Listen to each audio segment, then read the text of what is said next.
I'm out here walking through the woods because my brand new Chinese mini excavator broke after about 15 minutes of using it.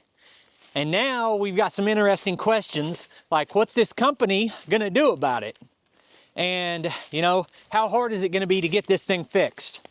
So I'm gonna go through and show you exactly what I was doing, what my project was, what broke, why, and what I think about it. So let's get to it.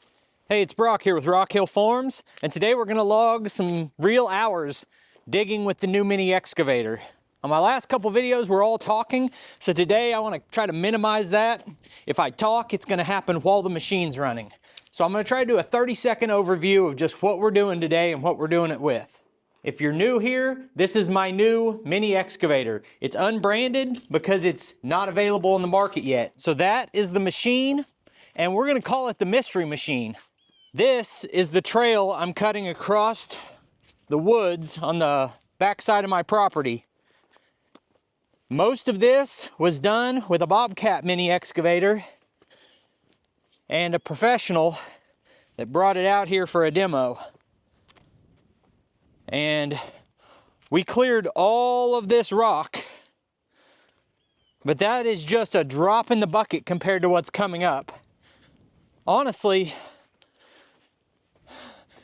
this is going to be a serious challenge for a mini excavator like the 8-ton unit I've got here. We're gonna try to cut a trail through this mess. It's going to mean pulling out these little trees, which is nothing, it's just brush. But some of these rocks are good size now. Once you get up there, they're the size of a car.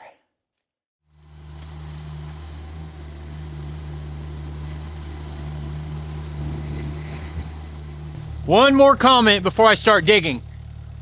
I talked in the last video that I am really comfortable with the backhoe control pattern. I can operate it and I'm smooth with it. This is set up for excavator control pattern and I am not comfortable with it. I'm going to look kind of foolish. I'm going to be very slow and clumsy and I'm going to drop the rocks and everything else. And I'm not going to do a great job showing whether or not this machine can run quickly because I'm not that operator yet. But I had a decision to make about switching it or learning this control pattern. And right now, I think I've decided I'm going to learn this control pattern. So I'm going to use it today. I could still switch it in the future, but for now I'm going to run it like this.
This is the moment when I realized there was a problem.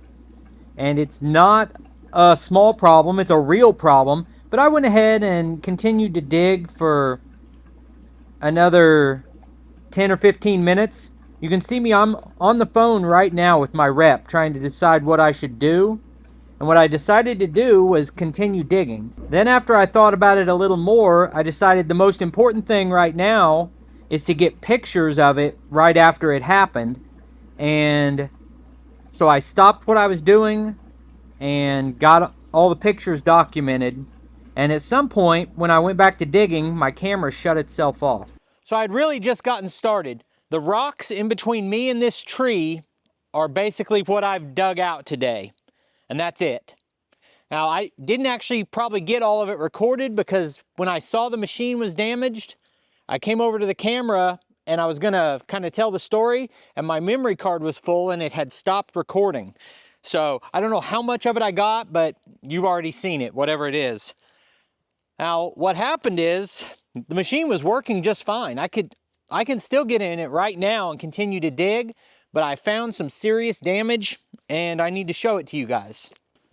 Okay, as we come down and we look at the thumb, you can see what I'm talking about. This right here, this pin that goes through here is bent. It's bent down. As we look at it from here, this pin has bent, and when that bent, it caused this side to bend. And that is damaged. Now, I talked to my rep, and he said he doesn't care if I just continue to dig with it and continue to move rocks while we address the situation and why this happened and what we're going to do about it. So I'm getting ready to start speculating on why that happened. And there's some obvious reasons, and there might be more complicated reasons that are above my pay grade. But the first thing I want to say is about the machine. If you notice, there's no brand stickers on this machine. Nothing to say who makes it. And that's intentional. These machines are not for sale.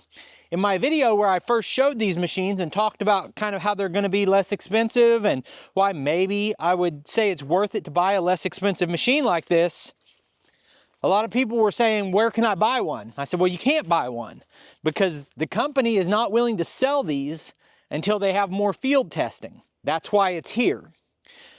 And the earliest possible time that these could be for sale would be a couple months from now. They want hundreds of hours put on them first, trying to find problems like this and resolve those. So obviously the manufacturer, this isn't the first machine they've ever made, but I don't believe they've ever made this size of machine with that hydraulic thumb combination. And they didn't do it right. And every time a machine is made, you've got to put it through its paces, work it hard, find out what breaks.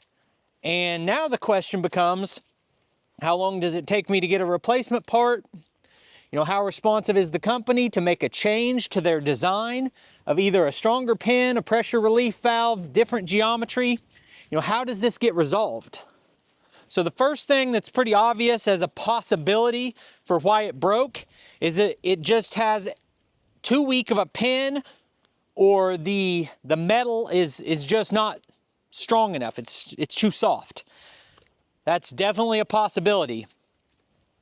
The other possibilities are that there needs to be a different pressure relief valve or pressure relief setting for when your thumb and your bucket come in contact with each other. Now, I'm thinking of all this on the spot. I have not done any research or spent any time on it. This bent just a few minutes ago. But in my mind, when I've ran these before, the bucket curl is able to overpower the thumb and push it backward. So I don't know if it has anything to do with that. There could also be issues with the geometry and the placement in relation to these two pins, or it could be too long of a cylinder, or any number of things. But the obvious best guess is that this pin was soft. So all the comments are going to say that's what you get for using cheap junk. But here's my response. And it's just what I really think. It would be a different story if this machine was for sale today and I bought it. Then I'd be mad. But the fact that they're not willing to sell this machine yet because it hasn't been tested thoroughly means that they still have an opportunity to fix the problem, and I can still put 200 hours on it and give my opinion.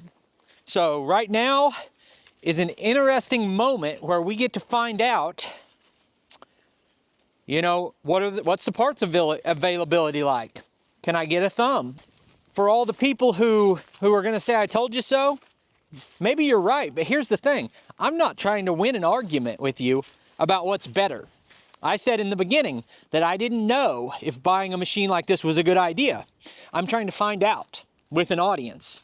And you guys can be the judge and jury, and you guys can decide what you want to do for your needs on your property with your money. So it is what it is. It broke. We'll see what happens. I appreciate you taking time to watch the video. I'll put links on the screen to a couple more of our videos, and I'll see you next time.